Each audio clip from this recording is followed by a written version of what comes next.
My precious children of God, I welcome all of you to this day's special program. ನನ್ನ ಅಮೂಲ್ಯವಾದ ದೇವರ ಮಕ್ಕಳೇ, ನಾನು ನಿಮ್ಮೆಲ್ಲರನ್ನು ಈ ವಿಶೇಷವಾದ ಕಾರ್ಯಕ್ರಮಕ್ಕೆ ಸ್ವಾಗತಿಸುತ್ತೇನೆ. Today is Good Friday. Into Shubha ಶುಕ್ರವಾರವಾಗಿದೆ. The Lord gave His life on the cross. ದೇವರು ತನ್ನ ಪ್ರಾಣವನ್ನು ಆ ಶಿಲುಬೆಯಲ್ಲಿ ಕೊಟ್ಟನು. Just for you and for me. ನನಗಾಗಿ, ನಿಮ್ಮೆಲ್ಲರಿಗಾಗಿ ಪ್ರಾಣ ಕೊಟ್ಟನು. To be blessed abundantly. ನಾವು ಹೇರಳವಾಗಿ ಆಶೀರ್ವದಿಸಲ್ಪಡುವಂತೆ. Hallelujah. Hallelujah. What a great day it is. ಎಂಥ ಮಹಾದಿನವಿದು. We read about the sufferings of Jesus Christ on this day. ಈ ದಿನಗಳಲ್ಲಿ ನಾವು ಯೇಸುವಿನ ಶ್ರಮೆಯನ್ನು ಧ್ಯಾನಿಸುತ್ತೇವೆ. From the Bible, Luke chapter 23, 33 to 46, if you read, you will know all about this. ಸತ್ಯವೇದದಲ್ಲಿ ಲೂಕ 23:33-46 ವಚನಗಳಲ್ಲಿ ಈ ಬಗ್ಗೆ ನಾವು ಓದುತ್ತೇವೆ. Today is Good Friday. ಇಂದು ಶುಭ ಶುಕ್ರವಾರ. Good Friday means cross. ಶುಭ ಶುಕ್ರವಾರ ಅಂದರೆ ಶಿಲುಬೆ.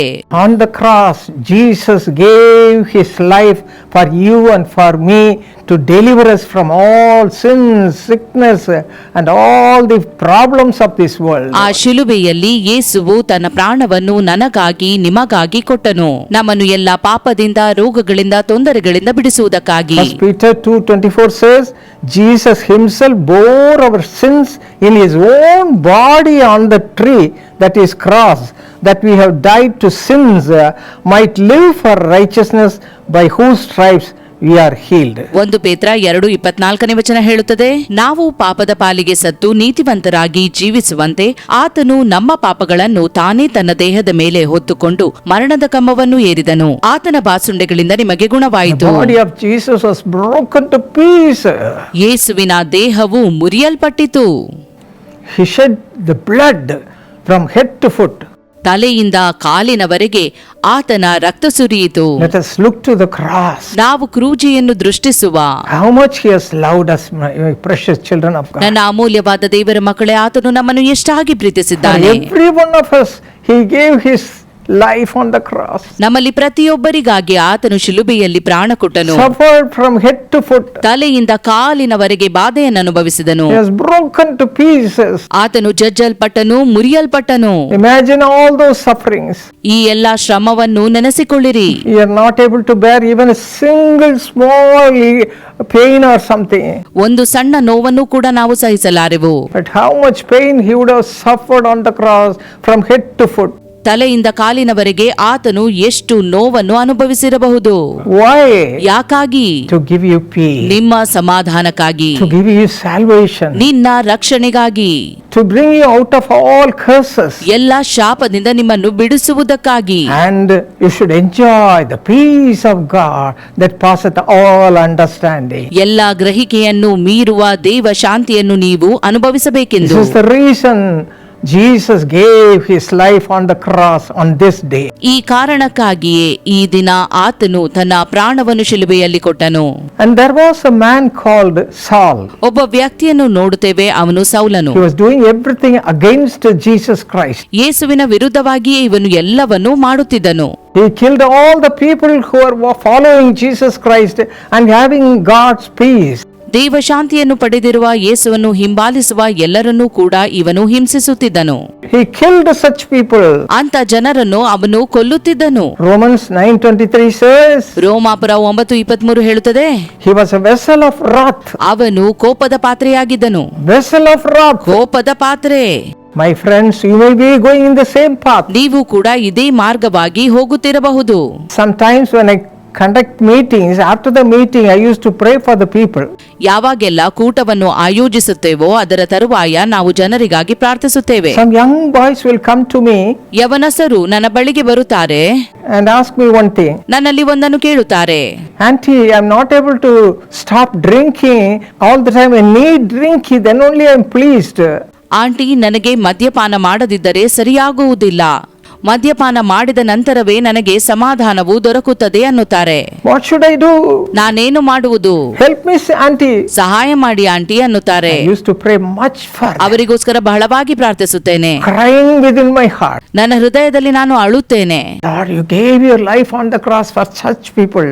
ದೇವರೇ, ಅಂತ ಜನರಿಗಾಗಿಯೇ ನೀನು ಆ ಶಿಲುಬೆಯಲ್ಲಿ ಪ್ರಾಣವನ್ನು ಕೊಟ್ಟೆ. Deliver these thy children. ನಿನ್ನ ಮಕ್ಕಳನ್ನು ಬಿಡಿಸು ದೇವರೇ ಅನ್ನುತ್ತೇನೆ. Yes, my precious children. ಹೌದು, ಅಮೂಲ್ಯವಾದ ಮಕ್ಕಳೇ. We are under the curses of this world. ಹೌದು, ನಾವು ಈ ಲೋಕದ ಶಾಪಕ್ಕೆ ಒಳಗಾಗಿದ್ದೇವೆ. So many sinful characters. ಅನೇಕ ಪಾಪದ ಸ್ವಭಾವಗಳು. No peace in the home. ಮನೆಯಲ್ಲಿ ಶಾಂತಿ ಇಲ್ಲದಿರುವುದು. A drunkard husband. ಕುಡುಕನಾದ ಗಂಡ.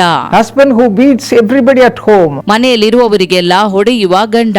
And wives who are giving problem to their husbands and children. ಗಂಡ ಮಕ್ಕಳಿಗೆ ತೊಂದರೆ ಕೊಡುವ ಹೆಂಡತಿ. Children ಮಕ್ಕಳು giving problem to the parents. ಹೆತ್ತವರಿಗೆ ತೊಂದರೆ ಕೊಡುವುದು. So many things are happening ಅನೇಕ ವಿಷಯಗಳು ನಡೆಯುತ್ತಿವೆ because of sin. ಪಾಪದಿಂದಾಗಿ, Sinful habits. ಪಾಪದ ಸ್ವಭಾವಗಳಿಂದಾಗಿ. My friends, you may be under the habit of sinfulness. ಪಾಪದ ಅಭ್ಯಾಸದಲ್ಲಿ ನೀವು ಮುಳುಗಿರಬಹುದು. You may be doing all kinds of sins in your own life. ನಿಮ್ಮ ಜೀವಿತದಲ್ಲೇ ನೀವು ಪಾಪದಲ್ಲಿ ಇರಬಹುದು. Just to deliver you, the Lord gave his life on the cross. ನಿಮ್ಮನ್ನು ಬಿಡಿಸುವುದಕ್ಕಾಗಿಯೇ ಆತನು ತನ್ನ ಪ್ರಾಣವನ್ನು ಶಿಲುಬೆಯಲ್ಲಿ ಕೊಟ್ಟನು. If you read Galatians 2:20, ನೀವು Galatia 2:20 ಓದುವುದಾದರೆ, what did the Lord do to a man called Saul? ಸೌಲನಿಗೆ ಯೇಸುವು ಏನು ಮಾಡಿದ್ದನ್ನು ನಾವು ನೋಡುತ್ತೇವೆ. He was, as I told you earlier, as we read in Romans 9:23, he was a vessel of wrath. ರೋಮಾಪುರ 9:23 ಓದಿದಂತೆ ಅವನು ಕೋಪದ ಪಾತ್ರೆಯಾಗಿದ್ದನು. But Jesus came to him one day, ಆದರೆ ಒಂದು ದಿನ ಯೇಸುವು ಬಂದನು, spoke to him with all love, ಪ್ರೀತಿಯಿಂದ ಅವನೊಂದಿಗೆ ಮಾತನಾಡಿದನು. and he became a vessel of mercy. ಅವನು ಕೃಪೆಯ ಪಾತ್ರೆಯಾದನು. His life was completely transformed. ಅವನ ಜೀವಿತ ಸಂಪೂರ್ಣವಾಗಿ ಬದಲಾಯಿತು. Hallelujah. Hallelujah. He became a servant of God. ಅವನು ದೇವರ ಸೇವಕನಾದನು. His name became Paul. ಅವನ ಹೆಸರು ಪೌಲ How ಎಂದಾಯಿತು. much suffering he went through after that for the sake of the Lord. ದೇವರಿಗಾಗಿ ನಂತರ ಅವನು ಎಷ್ಟು ಬಾಧೆಯನ್ನು ಅನುಭವಿಸಿದನು. In the same way, my precious brothers and sisters, ಇದೇ ರೀತಿಯಲ್ಲಿ ನನ್ನ ಸಹೋದರ ಸಹೋದರಿಯರೇ, right now let us think about our own life. ಈಗಲೇ ನಮ್ಮ ಜೀವಿತದ ಬಗ್ಗೆ ನಾವು ನೆನೆಸಿಕೊಳ್ಳುವ. Paul writes like this, ಪೌಲನು ಹೀಗೆ ಬರೆಯುತ್ತಾನೆ, I have been crucified with Christ. It is no longer I who live, but Christ lives in me. And the life which I now live in the flesh, I live by faith in the Son of God, who loved me and gave himself for me. ಕ್ರಿಸ್ತನೊಂದಿಗೆ ಶಿಲುಬೆಗೆ ಹಾಕಿಸಿಕೊಂಡವನಾಗಿದ್ದೇನೆ. ಇನ್ನು ಜೀವಿಸುವವನು ನಾನಲ್ಲ, ಕ್ರಿಸ್ತನು ನನ್ನಲ್ಲಿ ಜೀವಿಸುತ್ತಾನೆ. ಈಗ ಶರೀರದಲ್ಲಿರುವ ನಾನು ಜೀವಿಸುವುದು ಹೇಗೆಂದರೆ ದೇವಕುಮಾರನ ಮೇಲಣ ನಂಬಿಕೆಯಲ್ಲಿಯೇ. ಆತನು ನನ್ನನ್ನು ಪ್ರೀತಿಸಿ ನನಗೋಸ್ಕರ ತನ್ನನ್ನು ಒಪ್ಪಿಸಿಕೊಟ್ಟನು. Just the loving word of Jesus Christ made him a completely different kind of man. ಯೇಸುವಿನ ಪ್ರೀತಿಯುಳ್ಳ ಮಾತುಗಳು ಅವನ ಜೀವಿತವನ್ನೇ ಸಂಪೂರ್ಣವಾಗಿ ಬದಲಾಯಿಸಿತು. A man who was doing all wrong things became a man of God. ಎಲ್ಲಾ ತಪ್ಪಾದ ಕಾರ್ಯಗಳನ್ನು ಮಾಡುತ್ತಿದ್ದ ವ್ಯಕ್ತಿಯು ದೇವರ ಮನುಷ್ಯನಾದನು. How it happened? ಇದು ಹೇಗೆ ನಡೆಯಿತು?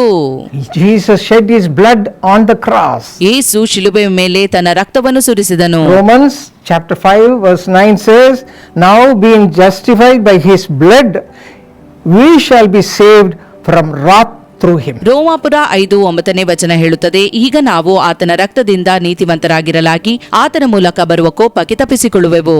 How he transformed us after that? ನಂತರ ಅವನು ಹೇಗೆ ಬದಲಾದನು?